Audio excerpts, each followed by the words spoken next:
دوستوں، آج ہم بات کریں گے افغانستان کی۔ بہت سے لوگوں کے ذہن میں افغانستان کا نام سنتے ہی جنگ، غربت اور دہشت گردی کا خیال آتا ہوگا، لیکن یہ وہ تصویر ہے جو کہ امریکہ اور باقی ویسٹرن کنٹریز آپ کو دکھاتے ہیں۔ لیکن اس ویڈیو میں ہم آپ کو پازیٹیو سائیڈ آف افغانستان دکھائیں گے، اور آخر میں اس بات کا بھی ذکر کریں گے کہ افغانستان کی سرزمین کو گریو یارڈ آف امپائرز کیوں کہا جاتا ہے، اور کیا وجہ ہے کہ دنیا کی طاقتور ترین ملٹری پاورز افغانستان میں آ کر ڈھیر ہو جاتی ہیں۔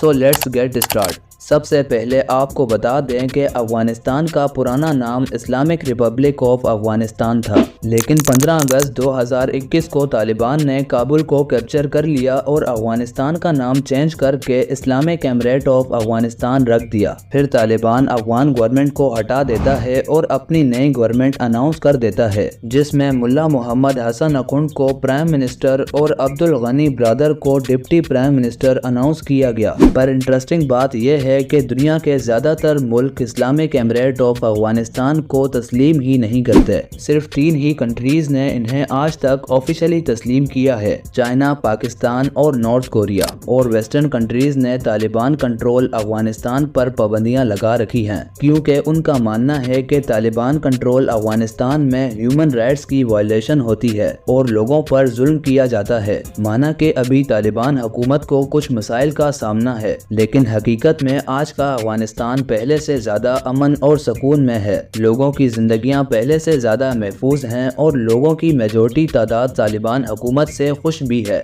افغانستان کا ٹوٹل ایریا 6,52,860 اسکوائر کلومیٹر ہے۔ افغانستان کی G D P around $14 billion ہے اور یہاں کی ٹوٹل آبادی 4 کروڑ ہے۔ افغانستان کئی الگ الگ قبیلوں میں بٹا ہوا ہے، جس میں ازبیکس، تاجکس اور پشتون شامل ہیں۔ اس ملک کے لوگوں نے پچھلے کچھ سالوں میں بہت درد جھیلے ہیں، جہاں پر نہ جانے کتنے ہی لوگ اپنے پیاروں کو کھو چکے ہیں۔ افغانستان کی تاریخ ہزاروں سالہ پرانی مانی جاتی ہے۔ 5000 سال سے بھی پہلے سے لوگ یہاں پر رہ رہے ہیں، اور ایک وقت تھا کہ جب افغانستان اکھنڈ بھارت کا ہی حصہ ہوا کرتا تھا، لیکن آج یہ ملک پوری طرح سے ایک انڈیپینڈنٹ مسلم کنٹری ہے اور اس ملک کی 99.7% آبادی مسلمان ہے۔ افغانستان میں آج بھی 71% لوگ گاؤں میں رہتے ہیں اور صرف 29% لوگ ہی شہری علاقوں میں آباد ہیں۔ افغانستان کا کیپٹل سٹی کابل ہے۔ اس سے پہلے کابل شہر مختلف افغان امپائرز کے دور میں بھی کیپٹل رہ چکا ہے، اور کابل دنیا کے سب سے پرانے شہروں میں سے ایک ہے، جس کی تاریخ 3500 سال پرانی ہے۔ اسی لیے جہاں آپ کو بہت سی ہسٹوریکل پلیسز بھی دیکھنے کو ملیں گی۔ ساتھ ہی کابل افغانستان کا سب سے ڈیولپ سٹی بھی ہے، کیونکہ یہی شہر افغانستان کی اکانومی اور ٹریڈ کا مرکز ہے۔ کابل کا کپڑا اور فرنیچر کافی اچھی کوالٹی کا مانا جاتا ہے۔ افغانستان میں سب سے زیادہ پشتو اور داری زبان کا استعمال کیا جاتا ہے، لیکن کچھ علاقوں میں فارسی، بلوچی اور نورستانی زبانیں بھی بولی جاتی ہیں۔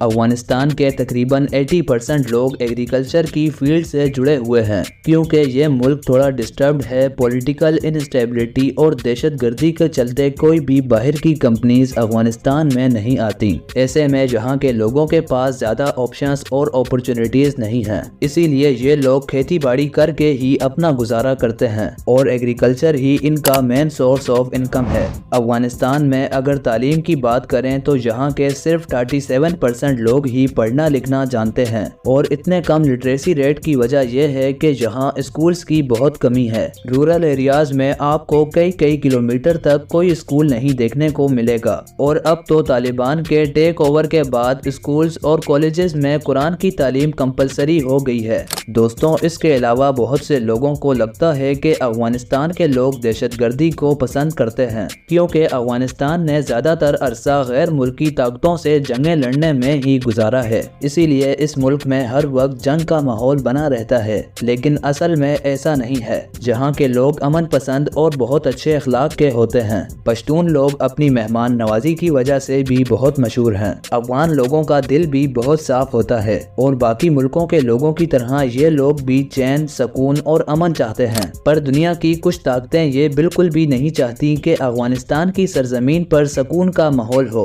افغانستان قدرت کے خزانوں سے بھی مالا مال ہے۔ آج کی گھڑی میں بھی Taliban gold, gem stones, emerald اور روبی مائن کر کے 200 سے 300 ملین ڈالرز تک کماتا ہے، پر ابھی افغانستان کے مائننگ سیکٹر کو جدید کرنے کی کافی ضرورت ہے۔ آج افغانستان کے پاس نیچرل ریسورسز تو موجود ہیں، لیکن انہیں صحیح طرح سے یوٹیلائز کرنے کے لیے انویسٹمنٹس اور ایکوپمنٹس کی کمی ہے، اور چائنا کا افغانستان میں بڑھتا ہوا انٹرسٹ دیکھ کر یہ لگتا ہے کہ آنے والے وقت میں چائنا افغانستان کی مائننگ سیکٹر میں مدد کر سکتا ہے۔ اسی طرح جیسے آئل نکلنے کی وجہ سے آج عرب کنٹریز مالا مال ہو چکے ہیں، لیکن اب آہستہ آہستہ آئل کا زمانہ ختم ہو رہا ہے اور دنیا بہت تیزی سے الیکٹرک وہیکلز کی طرف جا رہی ہے۔ اسی لیے فیوچر ہے وائٹ گولڈ یعنی کہ لیتھیم کا، وہی لیتھیم جو الیکٹرک وہیکلز کی بیٹریز میں یوز ہوتا ہے، اور افغانستان کو سعودی عربیہ آف لیتھیم کہا جاتا ہے۔ ایک ایسٹیمیٹ کے مطابق یہاں $1 ٹریلین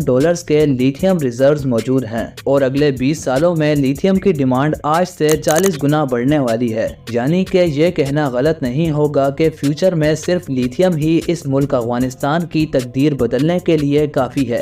دوستوں، افغانستان کے ڈرائی فروٹس بھی کافی فیمس ہیں، جہاں کے ڈرائی فروٹس کی کوالٹی سب سے اچھی مانی جاتی ہے۔ اب ایک نظر ذرا افغانستان کے مزیدار کھانوں پر ڈال لیتے ہیں۔ اس ملک کی نیشنل ڈش کابلی پلاؤ ہے۔ چاولوں کی اس ڈش کو گاجر، گوشت اور ڈرائی فروٹ ڈال کر بنایا جاتا ہے، اور یہ کابلی پلاؤ نہ صرف افغانستان میں بلکہ ورلڈ وائڈ بھی کافی شوق سے کھایا جاتا ہے۔ اس کے علاوہ افغانی پلاؤ، مندی، افغانی بوٹی، شیر خورما اور افغانی جلیبی جیسی ڈشز اس دنیا کو افغانستان نے ہی دی ہیں۔ اگر آپ کو بھی نان ویج اور باربیکیو پسند ہے تو ایک بار افغانی ڈشز ٹرائی ضرور کریں۔ افغانستان کے لوگ مختلف کھیلوں کے بھی شوقین ہوتے ہیں۔ فٹ بال اور کرکٹ جیسے کھیل اس ملک میں کافی پاپولر ہیں۔ دنیا کے مشہور اسپن بولر راشد خان کا تعلق بھی افغانستان سے ہے، جو کہ IPL اور PSL دونوں میں اپنا جلوہ دکھا چکے ہیں۔ لیکن اس ملک کا قومی کھیل بزکشی ہے۔ شاید ہی کبھی آپ نے اس کھیل کے بارے میں سنا ہوگا۔ اصل میں اس کھیل میں 2 ٹیمیں گھوڑے پر سوار ہوتی ہیں اور انہیں ایک بکرے کی لاش کو ایک دوسرے کے گول میں ڈالنا ہوتا ہے۔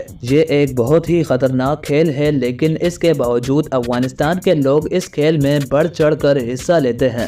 اب بات کرتے ہیں کہ آخر افغانستان کو گریو یارڈ آف امپائرز یعنی کہ دنیا کی سپر پاورز کا قبرستان کیوں کہا جاتا ہے۔ افغانستان کی زمین پر قبضہ جمانے کی ہسٹری کو دیکھا جائے تو جب برٹشرز نے سب کانٹیننٹ پہ قبضہ کرنا شروع کیا تو آج کے میانمار سے لے کر بنگلہ دیش، انڈیا اور پاکستان تک سارا کا سارا ایریا برٹش آرمی کے کنٹرول میں تھا۔ لیکن افغانستان پر انگریزوں نے 3 بار قبضہ کرنے کی کوشش کی، مگر ایک مرتبہ بھی کامیابی نہ مل سکی۔ پھر 1979 میں سوویت یونین یعنی کہ آج کے رشیا نے بھی افغانستان پر قبضہ کرنے کی کوشش کی۔ 9 سالوں تک افغانستان میں جنگ لڑنے کے بعد رشیا کو بھی سب کچھ چھوڑ کر بھاگنا پڑا۔ ابھی رشیا کو یہاں سے نکلے 12 سال ہی گزرے تھے کہ 2001 میں امریکہ نے افغانستان پر حملہ کر دیا۔ نہ صرف امریکہ بلکہ اس دفعہ تو تمام نیٹو کنٹریز کی فوجیں بھی اس اٹیک میں شامل تھیں۔ افغان طالبان کے خلاف یہ جنگ 20 سال تک چلتی رہی، لیکن اگر اس 20 سالہ جنگ کا نچوڑ نکالا جائے تو امریکہ صرف 15% افغانستان کو ہی کنٹرول کرنے میں کامیاب ہو پایا تھا۔